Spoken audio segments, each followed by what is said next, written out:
Well, I am delighted to be here with Christy Goehner. She's not only one of the earliest adopters of using KEVA Planks in the classroom, she's also a longtime friend. I've known Christy since before she was a teacher, and now she's been teaching for like over 30 years, if I did the math right. And so Christy's become she's one of the resource teachers at her school and mentors other teachers that are up and coming. She also, her photogenic husband and children are on the original packaging of KEVA Planks as their long dear friends. And I use Christy as one of my go-to teachers when I have new ideas, things I want to test out, when I want teacher feedback, anything like that. Christy's taught in a variety of grades and has such a wide range of experience, and she's very honest and straightforward and practical about everything she does. So I always am very happy to get her input on anything. So anyway, so welcome, Christy. I'm so glad you're talking with me today. Thanks, Ken. So I wanted to ask you for this session, I wanted to find out just some of the ways that you have been using KEVA Planks in your classroom, and primarily so we can have practical ideas for other teachers. And with just free building, a lot of people just use them for free building, but I know you've used them to actually teach a lot of subjects. So wanted to explore some of that. Why don't we start, if you could share maybe an example of one of your favorite KEVA activities that you do. Okay. So right now, my job, I teach mostly math. And so every day I like to start my class with what I call a warm-up. It's like 3 or 4 questions that spiral reviews what we've been doing and sometimes introduces a new concept.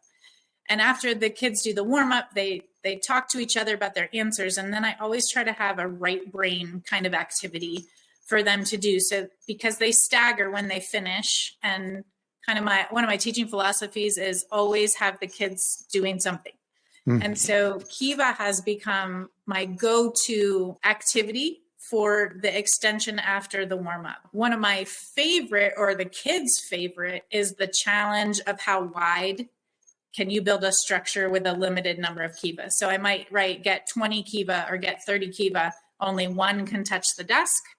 How wide can you go? And then I'll give them a few minutes. And as kids finish the warm up, they grab their KEVA, and then I go around with a meter stick or tape measure. And the winner usually gets the satisfaction of knowing they won. Every now and then there's a prize. Since they're kind of working individually at that point, I like to do just things where they have a limited number and have to build something. Or recently, it's snowing here today, I had them design a snowflake, and then let them do what I call a gallery walk and just walk around and see all the different ones. So I mostly use, like in a day out way, I use them in probably 5-minute bursts of time. Yeah. And so I'll do the shorter challenges. And then they beg me for KEVA days. When they are getting the blocks, do they just go grab 20 from some source you have, or how do you distribute those? Them in the canvas bins with the handles, and they're around my room. I think I have 4 bags out at all times. And so they know where they are. And so they'll just go count out what they need and come back to their seats with them.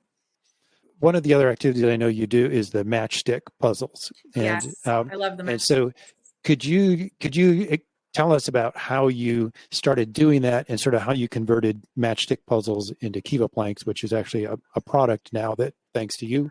But tell us sort of the story of how that came to be. That's a good question. I'm always looking for 5 to 10 minute right brain activities. So I'll explore at like the book fair, and I'll buy books that have mind games, mind puzzles. And I'm guessing that one of those books one time had a matchstick puzzle where move 2 sticks and create this. And I thought, I have KEVA. I bet I could do this with KEVA. So I just started Googling them, like matchstick puzzles, and I would find them and kind of create my own KEVA challenge with them. So that's really where I found my resource. I was like, I don't have matchsticks, but I have KEVA. And so then I think I mentioned it to you, like, hey, I really do this a lot. Funny thing to me is that you mentioned that years ago, and I hate, because I personally don't really enjoy doing that activity. And so, but you told me later on that the kids love it and it's very easy and it really works for this. And so And the funny thing is, like, you have adults coming in and out of your classroom sometimes. It's actually adults. Well, the kids love them, but the adults who have happened to be in that day, they are so into it. They're like, don't tell us the answer. Don't tell me the answer. And so it's just really funny to see. I think it also, one of the things I've noticed in the last few years of teaching, it's hard to say what the source was, but kids tend to not have as much of a long suffering with figuring things out. They're used to instant answers. Mm-hmm. And one of the side benefits, maybe that I didn't think through, but now that I do with a purpose, is that productive struggle. And the matchstick puzzles are a great way to do that. I mean, even the quick builds, how wide can you go? How tall can you go? There's a productive struggle, because if it falls down, I don't tell them how to do it. I was like, oh, why do you think that happened? Or when they're struggling with a matchstick puzzle, I'm like, well, which ones have you tried? I don't just give them the answer. And so I've noticed them getting better at long suffering, so to speak, like that productive struggle, to the point now they don't want me to tell them the answer. They want to figure it out, which has been a change from the beginning of the year. Yeah, that's great. And it's interesting how that's so helpful for the students to have that gentle, sort of a short struggle. And it also frees you or any other teacher up from, you don't have to know how to build the widest structure or give them tips on how to do that. Or even you don't have to know how to solve whatever puzzle you've just given them. It's up to them to work that out. So you don't have to have an expertise in construction or in puzzles to do these. You have to be a good encourager and question asker, which you're very good at. And sometimes when I'm feeling particularly brave, I won't look at the answer myself. And because of you and your persistence with telling me how much you and your students like it, we eventually did create we have something called Mind Movers now. And so it's a deck of cards that give the prompt, and then you flip the card over and it has the answer to it. The other one I use often is your brain builders, the architecture ones, and they love those too. And I'll challenge them to build it without looking at the photo. There's a spec drawing on one side and a photo of the finished thing on the other. And I'll challenge them to build it without looking at the photo. Right. And some of the beginner, like when they're first coming to me in 7th grade and haven't had a lot of experience with KEVA, I will let them build it with the picture, and then the next part, learn how but they're getting good at those too. So it's so nice just to have a deck of cards and a thing of KEVA, and it's a quick grab a card, grab 20 KEVA, and see if you can build the structure. We have brain builders, and there's another one that's very similar called 3D challenges, which is the same as the brain builders. The cards are just a little bit bigger, and it's a different set of challenges. Sounds like I need to get on the website. Yes. Get myself some new things. So that's great. What's something else that you've done? Maybe if you think of a particular subject or topic that you were teaching that maybe any other teacher would never, ever think of using blocks with 4th graders to teach this subject, but you did that. Ooh, that's a good question. I don't teach language arts. I haven't for several years. However, we had a teacher absent the other day and we were out of subs. So I ended up taking her language arts class. And so we did a KEVA day, and they were reading a novel. And so I had them design a scene out of KEVA from their novel. The novel is called Touching Spirit Bear, if you're familiar with it. In the novel, there's a bear, like a polar bear, but the boy carves a totem pole and he builds a cabin, and there's a thing called an ancestor rock. And it was wild. I had them in groups of 3 and just I said, choose any scene you want. And it was really neat to see how they were using KEVA to create the scenes from the book. And then I let them walk around and guess what the other groups had built to see if they could put the KEVA structures with the novel. And that's one example. My history teacher friend uses them to build when they're studying different parts of history, that they can build something from that historical era. And So Can you think of a specific example, like from your colleagues? one of my colleagues uses them. They teach, it's world history. So when they're teaching the time period with where the tabernacle was built and the people of Israel, they will build the tabernacle out of KEVA, and it has an inner area and an outer area, and they'll build all that. When my son did a history fair, they were doing Egypt, and he built a pyramid out of KEVA, and we let him glue it because it had a transport to school. So we still have that glued pyramid from him. I'm trying to think of, you could almost do anything. Like if you're, I know years ago when I was teaching science, they had to design a plant, any plant they wanted, but it had to have the parts of the plant, the roots, the stems, the leaves, the petals, or the flower. And it's neat to see their creativity, what they come up with. It didn't have to be something that really existed, but it had to have all the parts that a plant has. So back to when you were subbing, what was the grade that you were subbing for? Seventh grade. Seventh grade. Arts. Okay. So what are you trying to accomplish when you're having them walk around and look at everything else? Some of it is identification. Can you identify the parts of the story in this thing? Some of it is just kindness and, respect for what other people have made. When we did the snowflakes recently, that was an Algebra 1 class. I have 19 kids in there, and there were 19 very different snowflakes. And it was really neat to see that. And so when I let them do the gallery walk, they got inspired too by other people's like, oh, what a good idea to do this or that.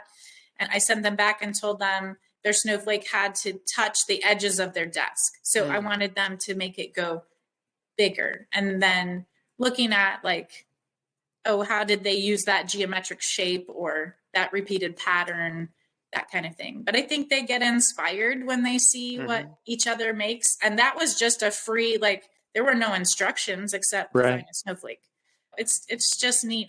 I guess I do it more for them to share ideas and show interest in what each other makes. Can you think of any other sort of open-ended prompts that you've used similar to the snowflake or anything else? Well, one they like to do, especially after a break or something, I'll say, get a handful of KEVA and design something you did on break. And I have to guess what they make. Or I teach at a Christian school. So like I'll say, design something that reminds you of the biblical story of Advent, or make something out of KEVA that you love about Thanksgiving. And like they'll design a table or they'll do a basketball hoop, and some try to go 3D and some keep it 2-dimensional. And then I try to go around and guess. They like, for whatever reason, they like when I have to guess what they make. And so, it's like, is this a person? Sometimes it's hard to do a head on a stick figure, and they have fun with that or laugh at sometimes I guess wrong on purpose. So that might be like, when you're finished, get KEVA and build me something you did on your snow day. And then, so those are just quick little, but it keeps them busy and active and thinking. And one of the things I love about that sort of prompt is that, like, what did you do on your snow day? Is that even if you've been building with them for a long time, it's really taking an abstract idea when they have to think about what they were doing, and they have to somehow represent what may be kind of abstract, that something that is not easy to build with blocks, and figuring out how to do that. And with just the creativity that you have, it sounds like you don't run out of little prompts. And even if you used, what did you do with your snow day yesterday, if you gave that same prompt tomorrow on something they did, they were doing something different. So it becomes an entirely different exercise each time. So I love that. And I'll tend to vacillate between like free things like that and then more structured, like build a triangle a tower that has a triangular base as tall as you can with, 2 minutes or whatever. I'll do, 1 or 2 free things and 1 more structured. As a teacher, what would you say that students are what's the difference for what a student is gaining from it if they're doing something that is quite open-ended, so there's almost no parameters versus you giving very specific parameters? I mean, I think they're gaining a chance to express themselves in their own way. They're also, I've noticed that, you'll see the progression as the year goes for how elaborate they'll try to make. Like they might start, okay, what did I do on my break? I slept. So they'll do a bed with like 3 KEVA, Uh-huh. But then as the year goes on, that will be a little more elaborate. A pillow will go on there. The person will be on the bed. It'll have a headboard, or, like they start to, I think, be more comfortable with the planks, and also more comfortable expressing themselves that way. And I found, being a math teacher, that solving puzzles or challenges is as helpful in brain building as memorizing multiplication facts. Like both are important. I think it helps them problem solve in the long run. I think it's worth the time that I devote to it each day for a right brain kind of thinking puzzle challenge activity. Yeah. And it's interesting just thinking of like older students using blocks, playing with blocks on a regular basis in a math class, which is normally very abstract. It's normally just numbers and paper or screens, and to be using the right side of the brain in a math class. I think a lot of math classes don't do that very much. So I think that's one of the things that makes you a really good teacher and students enjoying your classes, because you break it up. And so it really brings sort of an element of play into the classroom and into the whole experience. We'll wrap up the first half of this interview for today, but stay tuned for part 2. Thanks for listening. For more KEVA classroom ideas, check out our website and YouTube page, and I'll see you next time.